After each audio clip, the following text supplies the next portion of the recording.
만나서 반갑습니다. 저는 미션 리바이벌 교회를 섬기고 있는 이상한 목사라고 하고요. 제가 의정부 좋은나무교회에 오늘 오게 된 거는 제가 세 번째 오게 된 것 같아요. 제가 이렇게 작년에 그 금요일 날 여성교회 헌신 예배 때 와서 한번 말씀을 전한 적이 있었고, 그리고 이제 올해 1월 1일 우리 연합으로 해서 우리 같이 이 예배 드렸을 때 그때 오고 오늘 세 번째 왔었거든요. 그래서 우리 혹시 청년분들 중에서 저를 처음 보신 분들이 아마 대부분이지 않을까 싶어요. 그러시죠? 아니군요. 예, 저만의 착각이었네요. 예. 근데 저는 이제 여기 한 세 번 정도 오다 보니까 또 이렇게 의정부 좋은나무 교회가 아니라 요 주변에도 제가 아시는 목사님들 교회가 좀 있어가지고 저는 여기가 되게 친숙하거든요. 그래서 우리 청년분들 만날 때도 청년분들은 저를 볼 때 저 목사님 어떤 분이시길래 저런 외모를 가지고 있나. 예. 제가 이렇게 가지고 있는 비주얼은 목사님처럼 안 보이잖아요. 그래서 제가 오해를 많이 받아요. 제가 이렇게 저희 단지에서 무슨 모임 같은 데 가면 뭐 글 쓰시냐, 뭐 디자이너 하시냐, 예. 그리고 이제 들었던 얘기 중에서는 그 뭐 연예인 뭐 그 기획사 뭐 실장님이시냐 이런 얘기를 많이 들었는데, 근데 저는 이제 하늘이 목회자가 맞고 그리고 이렇게 또 청년분들 만나면 제가 가슴이 되게 뜨거워져요. 예. 그래서 제가 평소 준비했던 설교보다 혹시 더 길게 할까봐 제가 조심스럽습니다. 근데 아까 우리 올 때 우리 회장님이 되게 지혜로우신 것 같아요. 저한테 살짝 언급해 주셨어요. 예. 오늘까지 고속도로 톨게이트가 이게 무료가 되는데 11시 59분까지래요. 그래서 제가 도착하자마자 뭘 검색했는지 알아요? 여기서 속초까지 몇 시간 걸리는지 보니까 2시간 반이 걸리는 것 같아요. 그 못해도 여기서 9시 반에 출발해야 되는 거잖아요. 예. 그래서 그 전에 마치면 되는 거잖아요. 맞죠? 예. 예. 설교를 짧게 한 자는 복이 있나니 또 초대를 받을 것이며. 예. 오늘 제가 준비한 설교는 길지 않은데 그래도 오늘 또 수련회 첫째 날 시간에 또 말씀을 통해서 우리 피차간의 은혜를 받았으면 좋겠습니다. 우리 좌우에 있는 우리 지체들 바라보며 이렇게 한번 믿음으로 선포합시다. 우리 주님만 기대합시다. 서로 축복하면서 합시다. 주님만 기대합시다. 주님만 기대합시다. 오늘 우리가 살펴본 출애굽기 13장 17절에서 22절까지의 말씀을 가지고 오늘 이 설교의 제목이 독수리여 비상하라.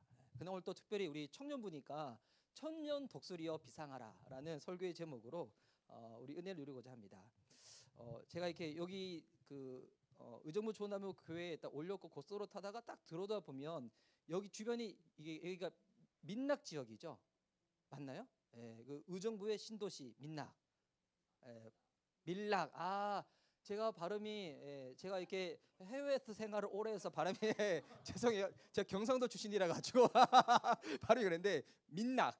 예, 민락. 또 보니까 고층 아파트들이 많잖아요. 그 보면 저는 높은 빌딩 볼 때마다 제가 이제 어떤 생각들을 많이 하냐면 제가 이제 질문을 하나 던지고 싶은데, 이번 닭이 어떻게 하면 하늘을 날 수 있을까요? 예, 닭이 어떻게 하면 하늘을 날 수 있을까요? 혹시 그 방법 아세요? 닭이 하늘을 나는 방법. 추락하는 거 말고 실제로 닭이 하늘을 나는 방법. 방법이 있을까요? 제가 예전에는 이 질문을 던졌을 때 어떻게 하면 오리가 하늘을 날 수 있을까요? 이렇게 던졌거든요. 그랬더니 오리 중에서 실제로 하늘 나는 오리가 있대요. 그리고 한다보다 질문을 바꿨어요. 이제 오리 말고 닭이 어떻게 하면 하늘을 날 수 있을까? 저는 이렇게 높은 빌딩 볼 때마다 어떤 생각이 드냐면 닭을 저기 옥상에 딱 높이 올리고 난 다음에 떨어지게 막 연습을 하는 거야. 떨어질 때마다 날개를 바삭바삭거리면서 난 날 수 있어 막 연습하고 막 이렇게 정신통일하고 막 긍정의 효과, 체면 효과 써가지고 나는 날 수 있어, 난 날 수 있어 막 하면 닭이 그렇게 한 1000번 정도 연습하면 하늘 날 수 있겠죠. 거기서 고기 끄떡이면 큰일 나요. 예. 닭이 1000번 정도는 횟수가 부족하겠지. 닭이 좀 더 열심히 노력해가지고 10,000번 정도 이 높은 아파트나 빌딩에서 떨어지기 연습하면 닭이 날 수 있겠죠. 아마 제가 알고 있는 닭으로는 날지 못할 거예요. 이번 닭이 하늘을 날 수 있는 방법은 살아 생전에는 불가능할 거예요. 아무리 해도 그냥 추락하는 것뿐이지 낙하는 것뿐이지 날지 못할 거예요. 날 수 있는 방법은 뭐냐면 닭이 죽고 다른 생명체로 부활하는 거예요. 독수리로 부활하는 거예요. 그거 외에는 아마 방법이 없을 거예요. 제가 이 얘기를 왜 던지는가? 그 예수님을 믿는다는 것은 뭐냐면 예수님 믿기 전과 예수님 믿고 난 다음에 이 내 생명이 바뀌는 거예요. 예수님 믿기 전에도 우리는 생명을 가지고 있죠. 근데 예수님 믿기 전에 우리가 어떤 생명을 가지고 있어요? 내 자아라는 생명을 가지고 있죠. 그래서 에고라고 하잖아요. 내 자아라는 생명. 그래서 내가 생각하고 내가 계획하고 내가 원하는 대로 하고 내 감각대로 하고 남들이 허락하는 대로 세상에서 말하는 대로 그렇게 살아가는 에고, 내 자아로 살아가잖아요. 근데 예수님을 믿고 난 다음에는 뭐 어떻게 살아가는 건가요? 이 갈라디아서 2장 20절, 우리 복음을 설명할 때 가장 명확한 성경 구절 있잖아요. 내가 그리스도와 함께 십자가에 못 박혀 죽었나니 그런즉 이제는 내 안에 내가 산 것이 아니요 누가 사신다고요? 그리스도가 사신다고. 그래서 그리스도가 내 안에 사시기 때문에 그 다음부터 어떻게 살아가야 돼요? 나를 사랑하사 아들을 보내신 하나님 아들을 믿는 믿음 안에서 살아가야 된다고. 그래서 내 안에 그리스도께서 사시는데 그리스도께서 사시고 난 다음에 믿는 믿음이 뭘까요? 여기서 말하는 믿음은 여전히 나라는 인격체를 가지고 있지만 이제 내 안에 사시는 그리스도와 더불어서 이 연합을 하는 거예요. 연합을 하는 거. 그래서 내가 생각하고 무언가 계획할 때도 혼자서 독단으로 하는 것이 아니라 주님께 여쭈어보는 거죠. 하나님 뭘 기뻐하시나요? 어떻게 하기 원하시나요? 내가 이번에 이걸 하려고 하는데 주님 어떻게 생각하세요? 이사를 할 때도 진로를 선택할 때도 누군가 이성 친구를 만날 때도 하나님 이 사람이 주님 기뻐하시는 사람일까요? 이렇게 물어보는 거예요. 이게 연합이고 이 실제적으로 연합된 사람들이 하나님과 교제 가운데 여쭈어보고 동의하며 살아가는 거거든요. 그래서 이게 여러분 예수님 믿는 이 생활이고 이거를 잘해야지 예수님 믿을 때 재밌게 생활할 수가 있어요. 예수님 믿고 난 다음에 이 재미를 잃어버리신 분들, 물론 이렇게 재미 자체가 예수님 믿는 목적은 아니지만 예수님 믿는 재미가 뭐냐면 하나님의 음성을 날마다 들을 수 있다는 거예요. 근데 여러분 이 음성이 귀에 대고 육성으로 아무개 야야야야야 네가 죄를 만나에 대대대 이건 아니죠.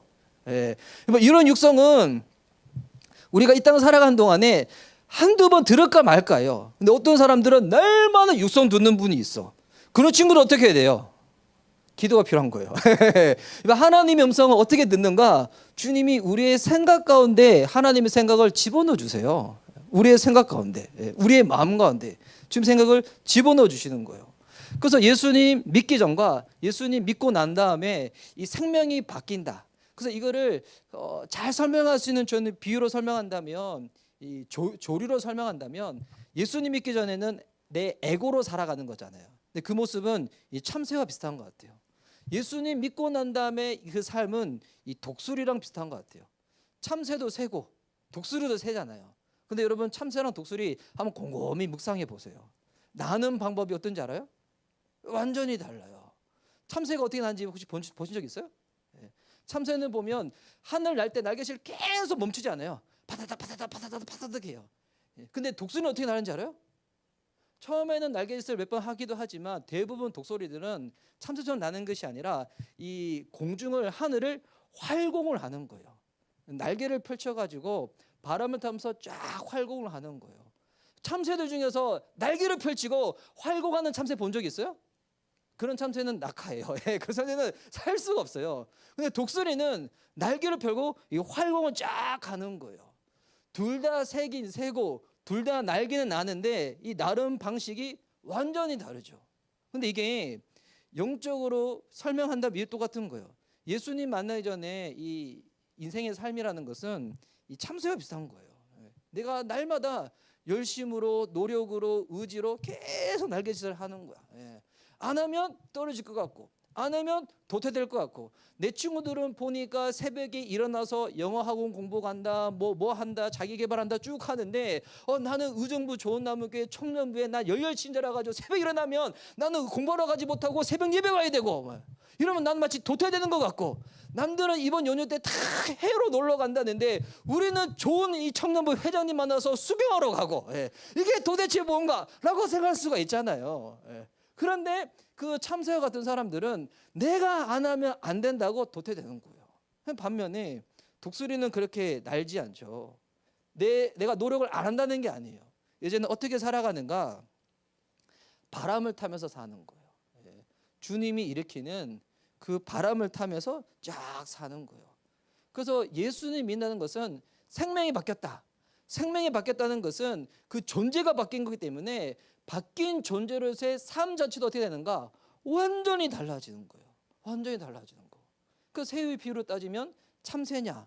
참새에서 완전히 독수리가 되는 거죠. 이 불가능한 이 일을 예수님께서 십자가에 죽으시고 우리를 위하여 생명을 내어놓으심으로 우리 삶 가운데 딱 된 거예요. 여러분, 저와 여러분은 독수리가 된 거예요. 와, 독수리. 예. 그럼 독수리가 되기는 됐는데, 그럼 처음부터 우리가 뭐 성인 독수리인가, 어미 독수리인가? 그렇지 않죠. 독수리는 독수리인데 어떤 독수리일까요? 처음에는 이 새끼 독수리로 딱 시작을 하는 거예요. 그러니까 새끼 독수리다 보니까 아직은 하늘을 나는 방법을 모르는 거예요. 그렇기 때문에 주님께서 처음에 이스라엘 백성들을 이집트 땅에서 구출해 내시고 난 다음에 이들을 시내산까지 딱 인도하셨을 때, 그때 하나님께서 모세를 통하여 딱 뭐라고 말씀하시는가? 이게 출애굽기 19장 4절에 있는 말씀이거든요. 출애굽기 19장, 우리 혹시 성경책 있으신 분들은 우리 펴 보셔도 좋을 것 같아요. 출애굽기 19장 4절. 자, 출애굽기 19장 4절. 자, 우리 함께 한번 읽어볼까요? 자, 시작. 내가 애굽 사람에게 어떻게 행하였음과 내가 어떻게 독수리 날개로 너희를 업어 내게로 인도하였음을 너희가 보았느니라.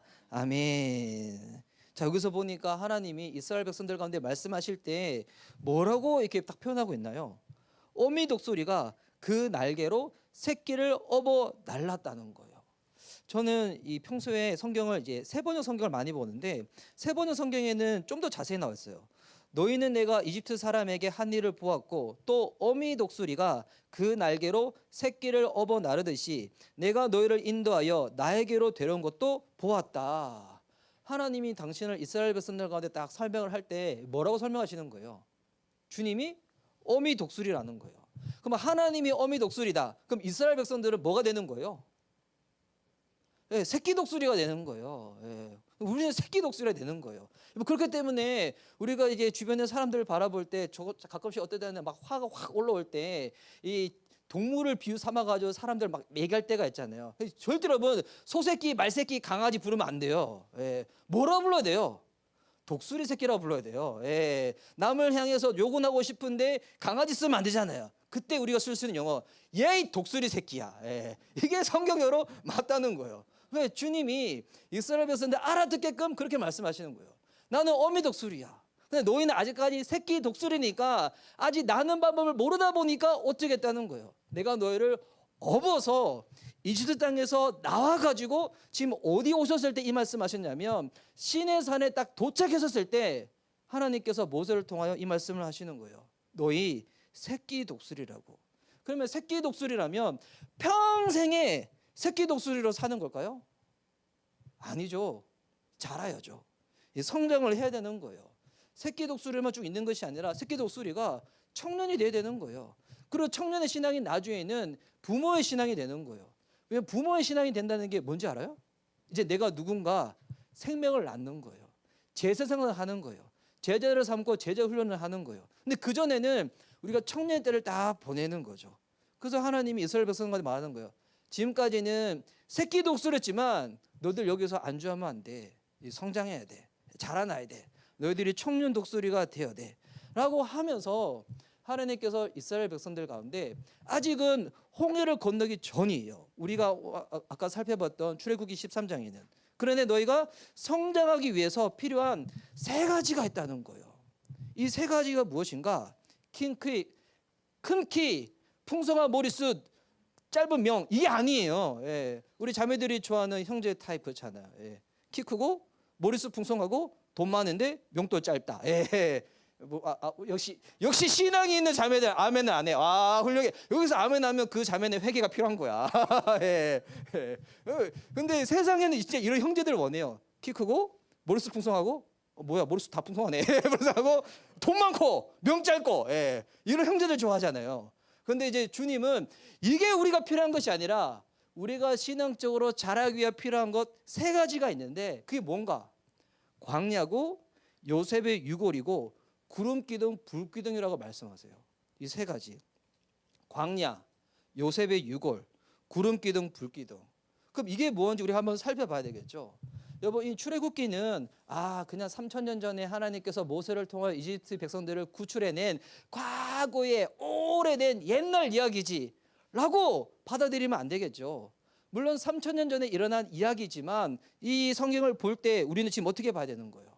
하나님이 이 메시지를 통해서도 오늘을 살아가고 있는 그리스도인들한테 주시고자 하시는 하나님의 구원을 보여주는 전형이라는 거예요. 하나님 이렇게 내가 너희를 이렇게 구원할 거야.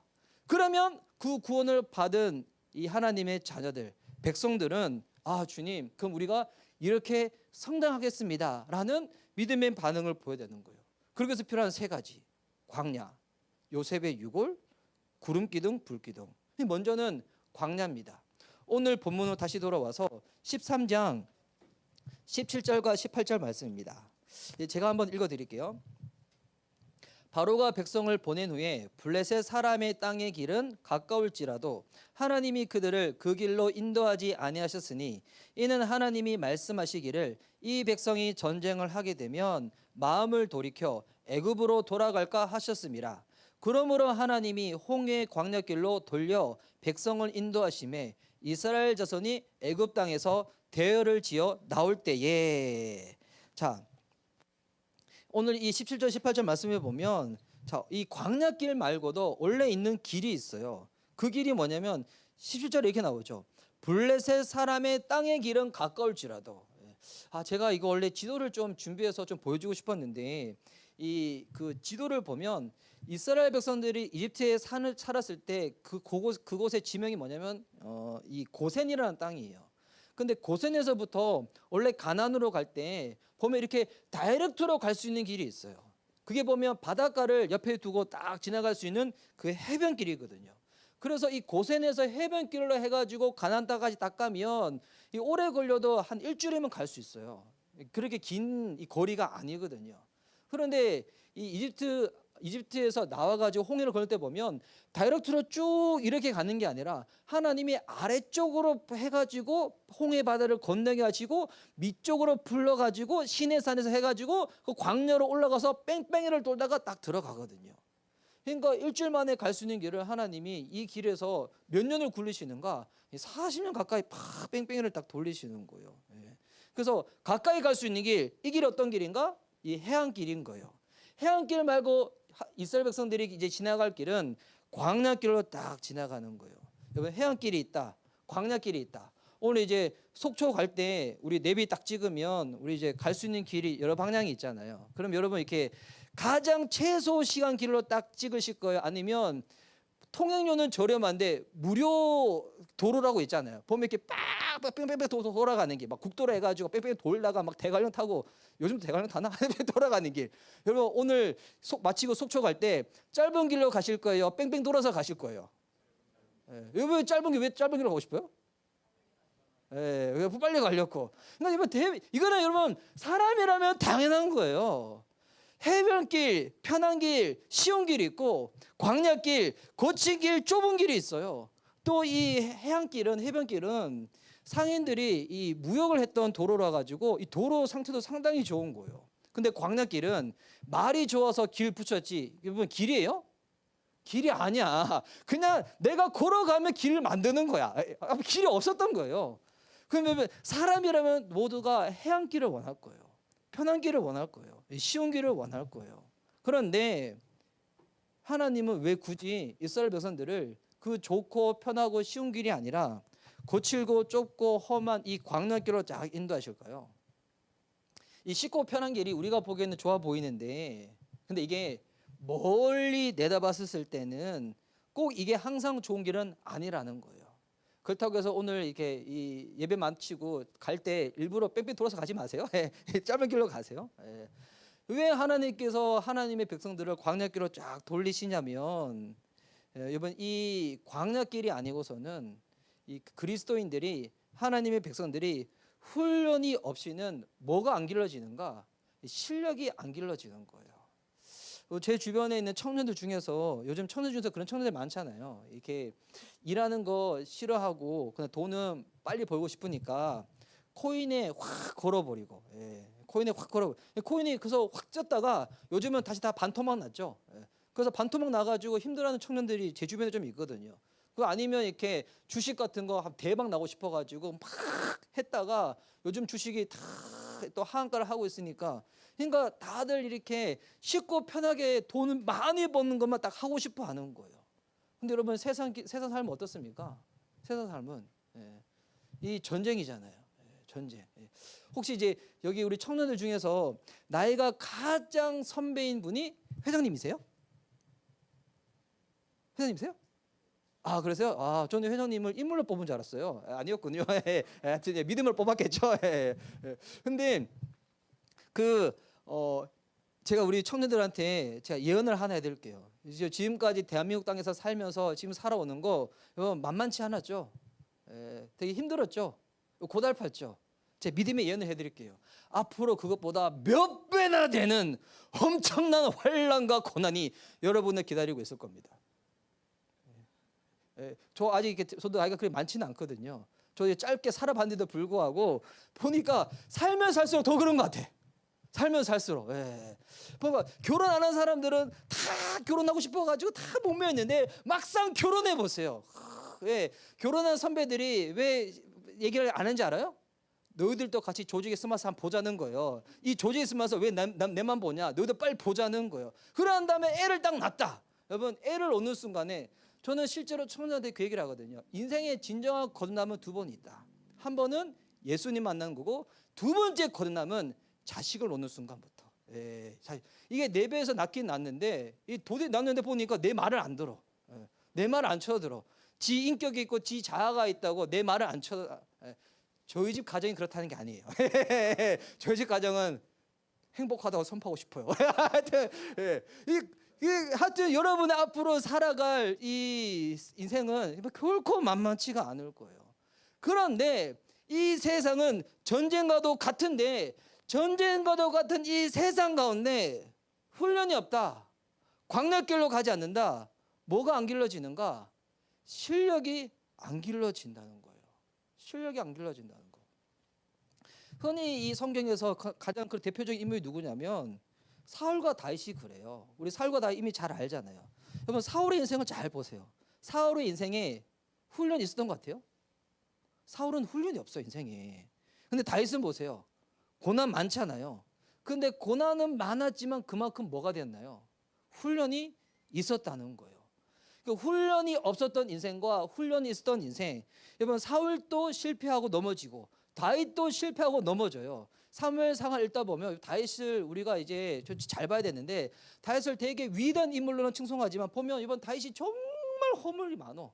허물이 많은 정도가 아니라 변덕도 너무 많어. 어떨 때는 주님 앞에서 막 기도했다가, 어떨 때는 본인 고집대로 본인 생각과 판단대로 움직였다가. 그러니까 사울이랑 다윗이랑 딱 사람 면모만 딱 봤을 때는 똑같은 성질을 가지고 있는 인간인 거예요. 근데 뭐가 다른가? 사울은 훈련이 없어요. 다윗은 훈련이 있었다는 거예요. 그러다 보니 고난이 딱 닥쳤을 때 이 사울은 실패 가운데 이겨내지를 못하는 거예요. 근데 다윗은 보세요. 공격이 있어요.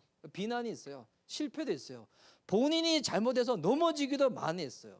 근데 뭐가 특징이 있냐면 광야 땅에서 훈련받은 그게 있다 보니까 다시 일어설 수 있는 힘을 길렀다는 거예요. 하나님이 왜 그리스도인들 가운데, 하나님의 백성들 가운데 광야길을 허락하시는가 보면 둘러가는 것 같고 이 힘들 것 같지만 다 찍어보면 이 길만큼 안전하고 튼튼한 길이 없다는 거예요. 여러분, 생각해 보세요. 훈련 안 받고 성장하는 방법이 있을까요? 훈련 안 받고? 저는 군대를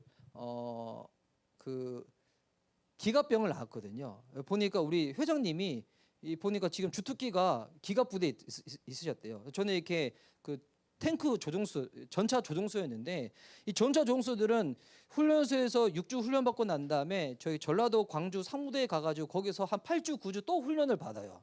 저는 그렇게 훈련을 받았거든요. 왜 그렇게 훈련을 받았을까요?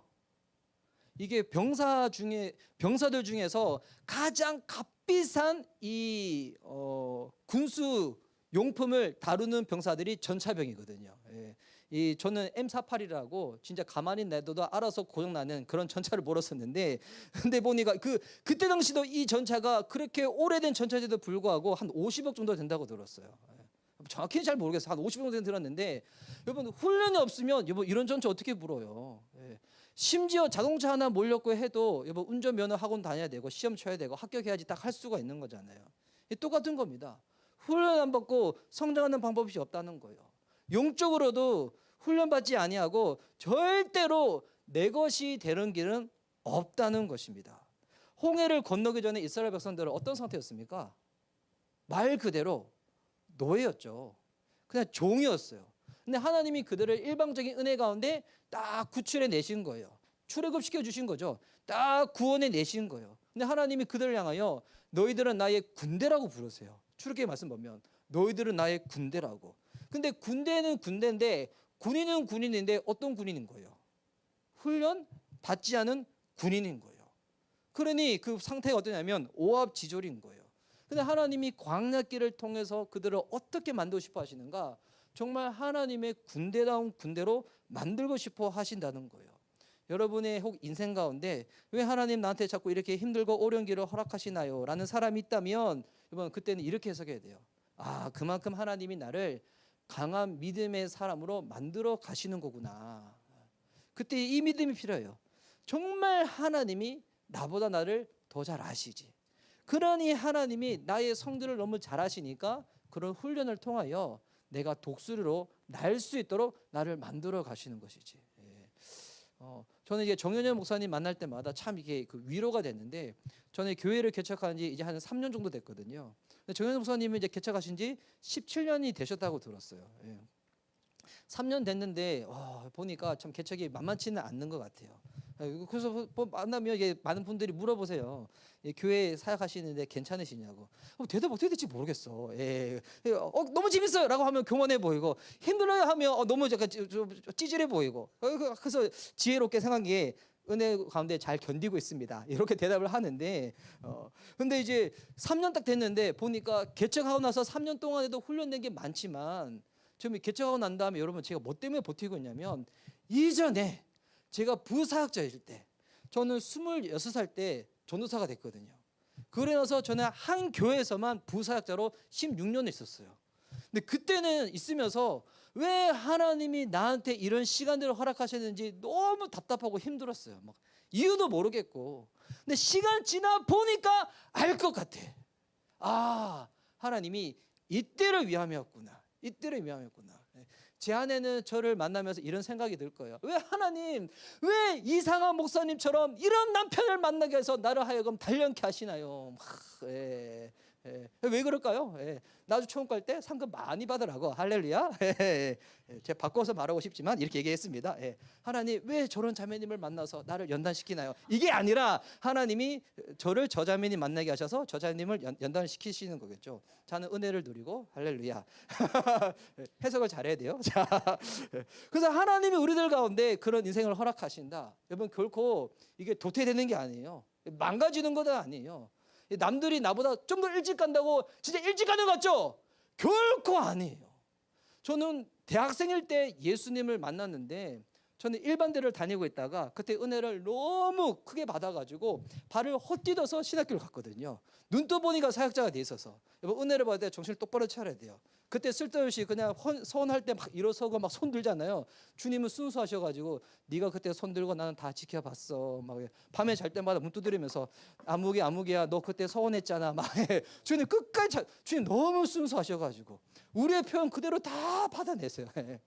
저는 일반대를 다니다가 그때 은혜를 받고 난 다음에 신학교를 갔는데, 그때 당시 제 친구들은 저 보면서 되게 딱하게 생각했었어요. 그러면서 뭐라고 했냐면, 우리가 너를 교회로부터 구원해 내겠다고. 진짜 친구들이 내가 너를 교회에서부터 건져내 가지고 그런 이상한 조직에서 네가 더 이상 빠지지 않도록 우리가 도와주겠다고 라고 20대 때 저 대학 친구들이 그 얘기를 했었어요. 근데 시간이 한 이제 20년 지나서 이제 그 친구들을 딱 만나요. 제 친구들이 그래도 취업들은 다 잘했어. 이제 웬만큼 다 대기업 다녀요. 우리 청년대에 가고 싶어하는 대학들, 기업들, 뭐 삼성부터 시작해가지고 현대자동차까지 해서 하여튼 다 다니는데, 지금 만나면 저한테 무슨 얘기 하는지 알아요? 여러분 공부 열심히 하고 좋은 직장 가지 말라는 게 아니라, 그 친구들 저한테 무슨 얘기 하냐면 늘 만나면 그 얘기예요.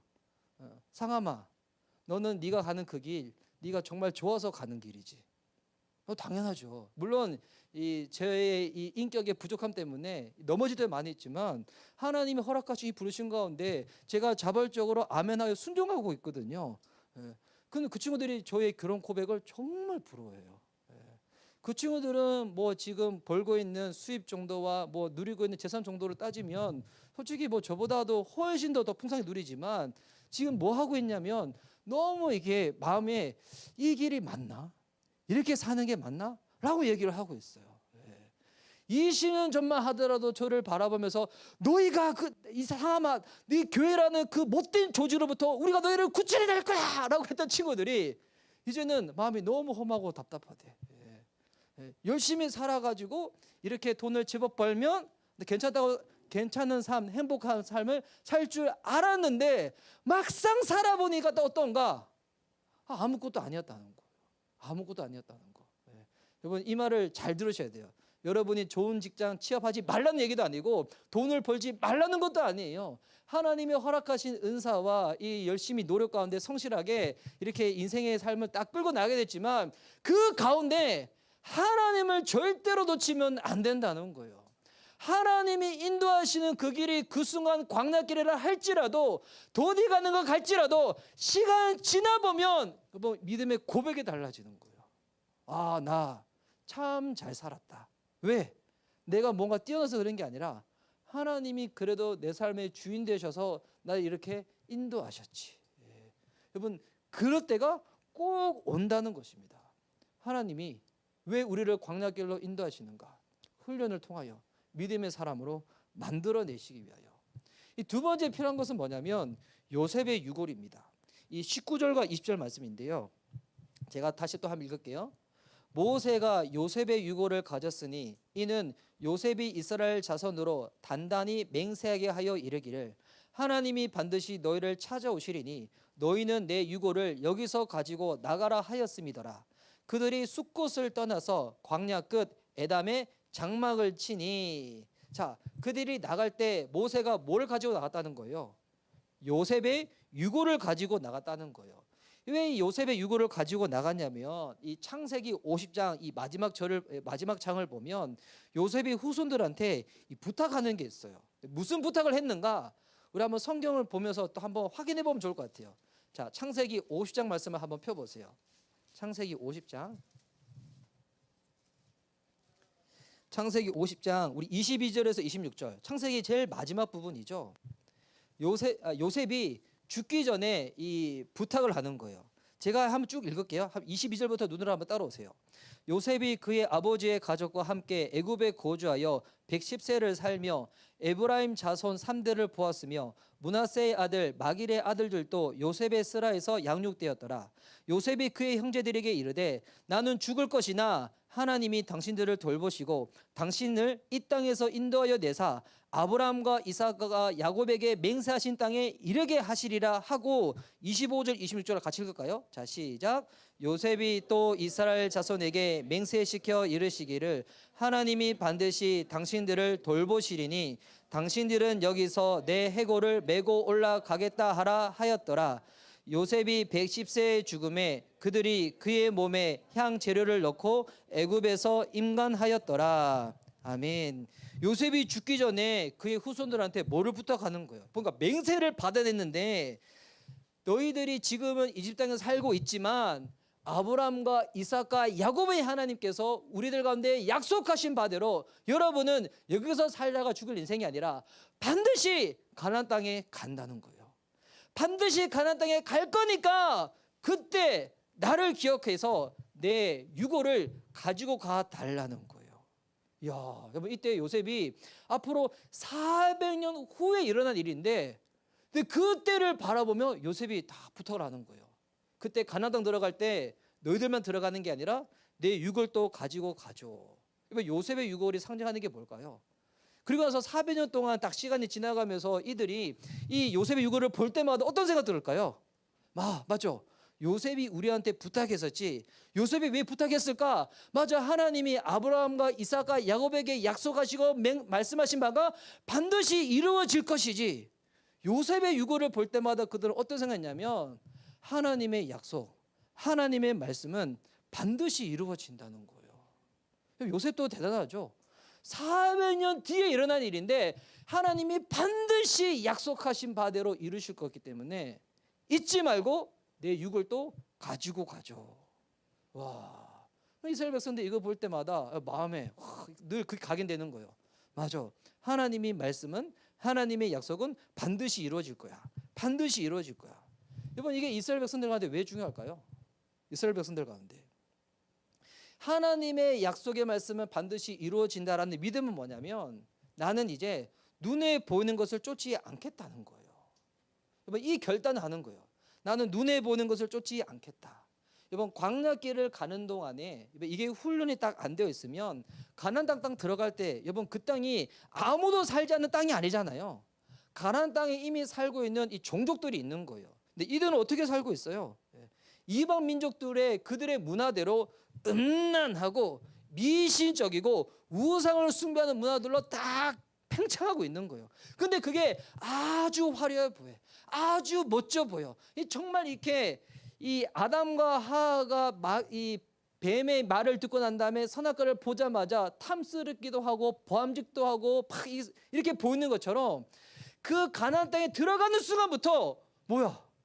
너무 살기 좋은 땅이네. 이 뭐야? 난 지금까지 그냥 교회에서 처박혀가지고 이렇게 살아왔는데 대학을 딱 가는 순간에 보니까 이 자매들이, 우와, 형제들이, 우와, 키 크고 머리숱 풍성하고 돈 많고 명 짧고 이런 사람들이 쫙. 지금까지는 그냥 교회에서 막 예배 드릴 때마다 막 예배 지각 안 하려고 막 이렇게 머리 질끈 묶고 그런 자매들 막 교회에 있는 줄 알았는데 대학을 가보니까 야시시하게 입고 막 보니까 우리 교회에 있는 자매들은 다 어깨를 가리고 있었는데 대학을 딱 가보는 순간에 어깨 밑으로 탁 내려가 있고, 이 형제들은 그런 옷 볼 때마다 어떤 생각 드는지 알아요? 끈이 없는데 옷이 뭐 다 달려 있어. 무슨 접착제로 발랐길래 옷이 붙어 있나? 늘 그 생각 들고 막. 나만 그 생각했었나? 그랬군요. 나만 그 생각했대요. 그러니까 이게 광야 가는 동안에 눈에 보이는 것을 쫓지 않겠다, 이 훈련에 되어 있지 않으면 들어가서 어떻게 할까요? 뭐 우상 숭배라는 게 그냥 억지로 나는 노력해야지만 우상 숭배가 되는 게 아니라 그냥 되는 거예요. 보기에, 경험하기에, 듣기에 너무 좋아 보이는 거예요. 그렇게 딱 되다 보면 이 겉모양은 하나님의 백성인데 그들의 실제적인 삶의 양식은 뭔 거예요? 그 가나안 땅에 있는 사람들과 똑같이 되는 거예요. 실제로 이스라엘 백성들은 가나안 땅 들어가고 난 다음에 어떻게 됐어요? 그 땅에 있는 사람들과 거의 흡사 똑같은 사람들이 되었죠. 여러분, 이게 영적인 전쟁인 거거든요. 영적인 전쟁은 여러분 어디에서 일어나는지 알아요? 영적인 전쟁이 딴 데서 일어나는 게 아니에요. 내 생각에서 일어나는 거예요. 내 생각에서, 내 마음에서. 우리나라 사람들은 마음하면 이게 가슴을 딱 짚잖아요. 근데 이제 히브리인들은, 유대 사람들은 마음이 어디 있다고 생각하냐면 머리에 있다고 생각해요. 그러니까 머리가 마음이고 마음이 머리인 거예요. 영적인 전쟁이 무엇인가? 이 마귀가 주는 그 같은 생각들과 음성들과 하나님이 주는 생각도 있고 내 생각도 있잖아요. 이게 막 번복이 되는 거야. 이것 가운데 훈련이 돼 있지 않아 보면 마귀가 주고 세상이 주는 그 음성 가운데 그것이 멋져 보이는 거예요. 아까 우리 찬양 인도자님이 이 마지막에 기도 인도 멘트 하실 때 우상과 막 이렇게 이런 멘트 가운데 막 기도를 막 뜨겁게 인도하셨었는데, 기억나세요? 네, 그렇게 기도했어요. 근데 저는 그 얘기 들으면서 오늘 내 설교를 들었나? 근데 여러분, 이게 우리 우상들은 보면 여러분 다 좋은 거예요. 이게 눈으로 보이는 표면적인 거 말고 그 안에 근원적인 것 딱 들어가면, 이 틴켈러 목사님은 우상들을 카테고리로 딱 정리를 해놨는데 어떻게 정리되냐면 결국 사람들이 다 좋아하는 것을 보면 이 네 가지에 다 들어간다는 거예요. 뭐냐면 인정의 우상, 안정의 우상, 힘의 우상, 통제 우상. 여러분, 이게 하나씩 다 좋은 거예요. 인정받는 거 좋아요, 안 좋아요? 다 좋죠. 여러분, 직장생활, 뭐 대학생활뿐만이 아니라 교회 안에서도 여러분 인정받는 게 좋아요, 안 좋아요? 목사님한테 인정받고 사역자분한테 인정받고 또 우리 총무부 회장님한테 인정받고, 총무부 회장한테 인정받고 싶으시죠? 그럼 다 싫으세요? 인정받는 얼마나 좋아요. 또 여러분, 내가 재산을 많이 가지고 해서 안정된 삶을 꾸리고 싶다. 좋은 거예요, 나쁜 거예요? 좋은 거죠. 내가 힘을 가지고 싶다. 힘을 가져가지고 나는 원하는 바를 다 누리고 싶다. 권력욕, 식욕, 성욕 이것 자체가 나쁜 건 아니에요. 어떤 사람들은 통제 우상이 있는 사람들도 있어요. 이게 어떤 사람들이냐면 MBTI로 따지면 제2 성향이 강하신 분들. 그러니까 내가 일주일에 스케줄을 짤 때 이 시간 단위별로 분 단위별로 딱 짜시는 분들이 있잖아요. 그래서 내가 계획한 거에서 뭐 하나 틀어지면 막 너무 힘들어하시는 분들. 혹시 그런 사람도 있어요? 나랑 비슷한데? 저도 약간 그런 성향인데 여러분 이거 자체가 나쁜 건 아니야. 근데 여러분 이게 너무 커져서 하나님보다 이것을 더 의지하는 순간부터 이게 우상이 되는 거예요. 그래서 이게 눈에 보이는 표면적인 것은 다 비슷해. 만약 여러분 나는 예쁜 이성 친구를 만나고 싶다. 근데 왜 예쁜 이성 친구를 만나고 싶은가? 보니까 이유도 다 달라. 어떤 사람들은 내 이성 친구가 예뻐야지 친구들 만날 때 내가 드러낼 수 있어가지고 내가 폼을 잡을 수 있어가지고 여러분 그래서 제가 제 아내를 만난 건 아니에요. 예. 이렇게 해서 포인트를 딱 얻는 거예요. 자, 예. 그 어찌 이런 친구들이 있어. 예쁜 친구를 만나야지 친구들하고 모임을 할 때 여자친구가 내 여자친구 이쁘지 딱 드러내고 딱 의시되고 싶어하는 친구들. 반면 어떤 친구들은 이성 친구가 없으면 늘 불안해하는 사람들이 있어. 그러니까 이성 친구가 있어야지만 나는 안정의 욕구를 누릴 수 있다는 거예요. 또 어떤 사람들은 이성 친구를 자기 종로로 하듯 딱 부르는 친구들이 있어. 예, 막 통제해가지고 너는 내가 원하는 요 안에만 갇혀 있어야 돼. 딱 해가지고 뭐 영화 미저리처럼. 영화 미저리 모르시죠? 죄송해요. 근데 그런 영화가 있었어요. 예, 딱처럼. 그러니까 표면적인 우상은 그건데 왜 그것을 원하는가? 그 내면적인 것은 이유가 다 다른 거예요. 근데 그 안에 뭐가 딱 숨겨져 있냐면 내 우상이 있는 거예요. 인정받고 싶고 안정된 삶을 살고 싶고 힘을 누리고 싶고 통제하고 싶고 결국 이게 뭐냐면 눈에 보는 것을 쫓는 삶이에요. 근데 요셉의 유골이 뭐라는 거예요? 나는 눈에 보는 것을 쫓지 않겠다는 거예요. 하나님의 말씀은 반드시 이루어진다. 내 눈에 보이지 않지만 하나님의 말씀이 반드시 이루어지는 것을 믿는다는 것은 뭐냐면 하나님이 내 삶 가운데 실제로 함께한다는 것을 믿는 믿음인 거예요. 예. 여러분 다 하나님 믿으시죠? 예, 여러분 다 예수 그리스도 믿으시죠? 근데 여러분 이게 구원 없는 믿음 말고 실제로 그 하나님이 내 삶 가운데 역동적으로 움직이는 믿음은 여러분 언제 딱 판단되는 줄 알아요? 하나님이 내게 말씀하신 바를 내가 믿고 순종할 때. 이때야 하나님이 진짜 내가 하나님 믿는 믿음이 드러나는 거예요. 하나님 믿는다고 하는데 실제로 내가 영향받고 움직이는 역동은 하나님이 기준이 아니라 다른 것의 기준을 따라서 딱 결정을 한다. 여러분 이 사람한테 진짜 누가 하나님이에요? 말씀하시는 하나님이 내 하나님이 아니라 나한테 그렇게 영향을 끼쳐준 그 대상이 나의 하나님이 되는 거예요. 그래서 하나님이 이스라엘 백성들 가운데 말씀하시는 거예요. 너희들은 요셉의 율곡을 가지고 올라가야 돼.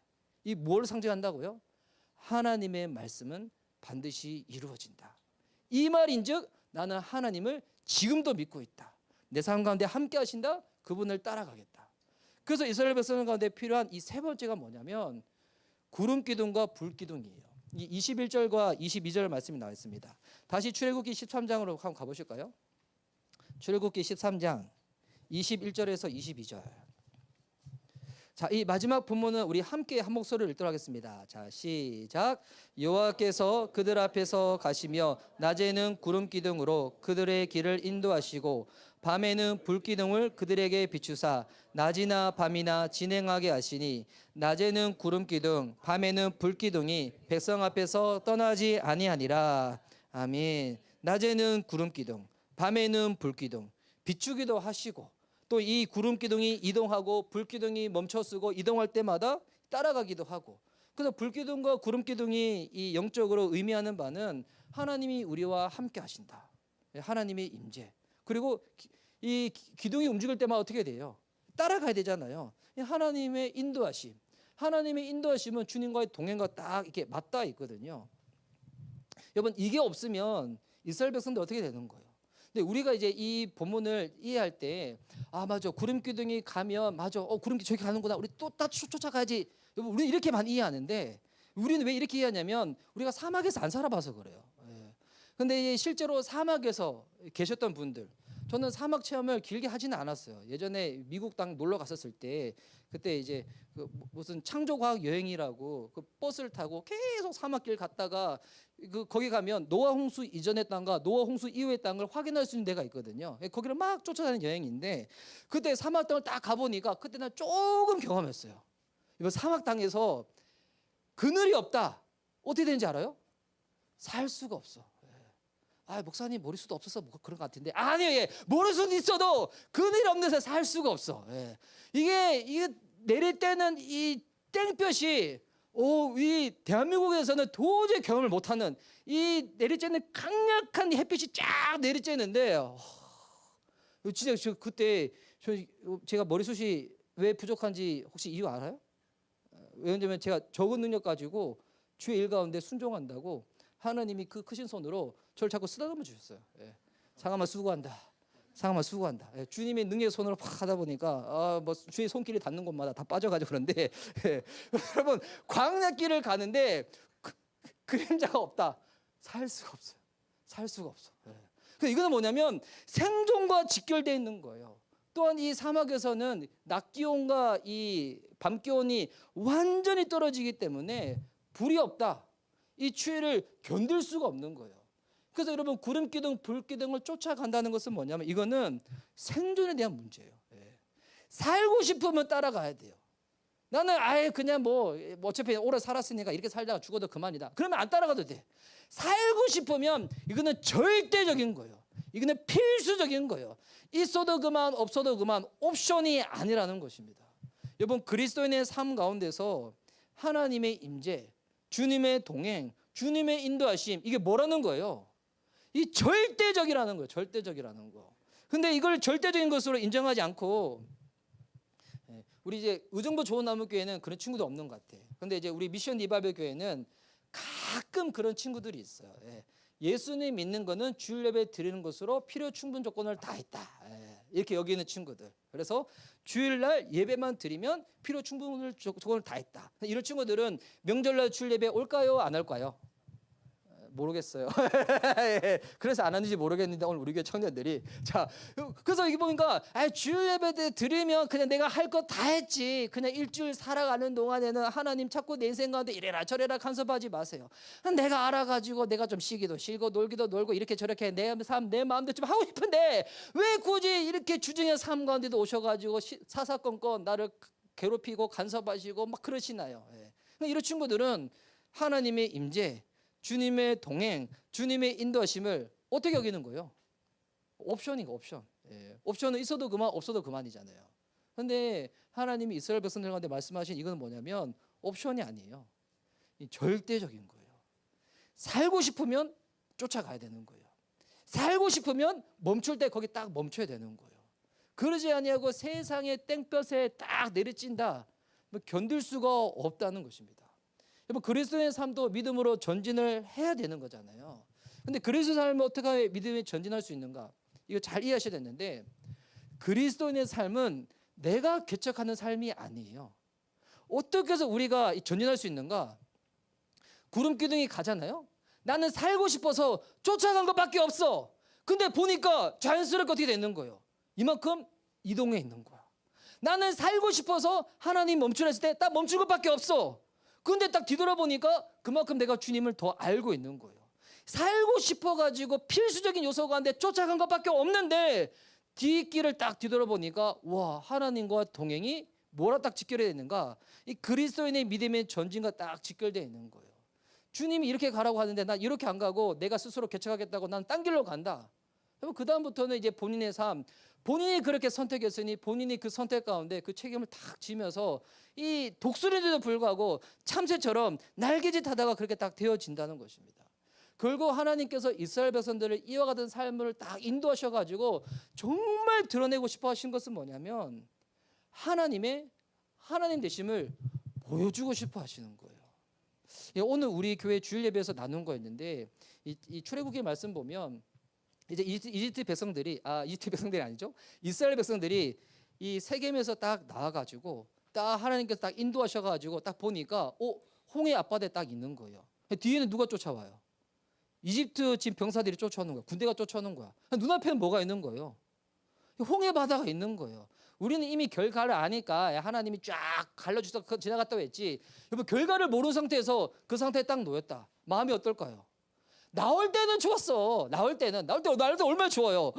나는 태어날 때 아버지도 종, 할아버지도 종, 증조 할아버지도 노예, 계속 노예 집안 가운데 태어나서 나는 평생에 노예처럼 살아가야 되는구나 생각했는데 하나님이 모세를 보내셔서 딱 구출해 내신 거예요. 나올 때는 좋았는데 나오고 딱 보니까 뒤에는 죽이겠다고 쫓아오고 있고 눈앞에는 홍해 바다가 딱 기다리고 있고 아무것도 못하잖아요. 근데 왜 하나님이 그런 상황을 딱 세팅을 하셨는가라고 보는 것을 출애굽기에 보면 딱 이렇게 나와 있어요. 이집트 사람들이 비로소 내가 주님임을 알게 하기 위해서 그런 거라고. 이게 영어로 보면 뭐라는지 알아요? 딱 한 문장이에요. I am the Lord. 내가 하나님이라는 거예요. 내가 하나님. 우리가 이 이스라엘 백성들처럼 광야를 외면하고 요셉의 유고를 붙잡지 아니하고 구름기둥 불기둥을 쫓아가지 아니하면 여러분 그래도 우리가 세상 가운데서는 잘 먹고 잘 살 수는 있어. 하지만 결코 이건 안 드러나는 것이 있어요. 뭔가 하나님의 하나님 되심이 내 삶을 통하여 안 드러나게 되는 거예요. 하나님이 정말 듣고 싶어하는 우리의 고백이 있어. 우리를 하여금 고백. 그래도 하나님이 우리의 하나님이 되시잖아요. 하나님이 이 고백을 우리로 하여금 받아내시기 위해 가지고 이스라엘 백성들을 구원하시고 난 다음에 이 세 가지를 딱 허락을 하시는 것입니다.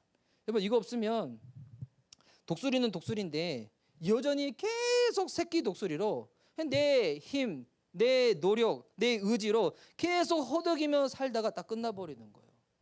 아버지가 재벌인데 내가 돈이 없어서 한 끼를 먹을 돈이 없어서 날마다 굶는다. 있을 수 있어요, 없어요? 예전에 어느 선교사님이 이런 비유 주셨는데 태평양 바다 한가운데 있는 새우가 목말라 죽어버렸다. 여러분 가능한 얘기예요? 태평양 한바닷가에 새우가 있는데 목말라 어떻게 죽을 수가 있어요? 그런데 이런 말도 안 되는 상황들이 아쉽게도 우리 그리스도인들의 삶 가운데 드러날 때가 있다는 거예요. 하나님이 하나님이신데 나는 하나님의 자녀가 아닌 모양으로 살고 있는 거야. 하나님이 능력이 부족한 것도 아니고 손이 짧은 것도 아닌데 나는 하나님이 손이 짧은 것처럼 딱 생활하고 있는 거야. 왜 그런 것인가? 독수리인데 새끼 독수리에서 청룡 독수리로 자라지 못해가지고 여러분 성장하기 위해서 오늘 모세를 통하여 하나님이 이스라엘 백성들 가운데 이 세 가지를 말씀하십니다.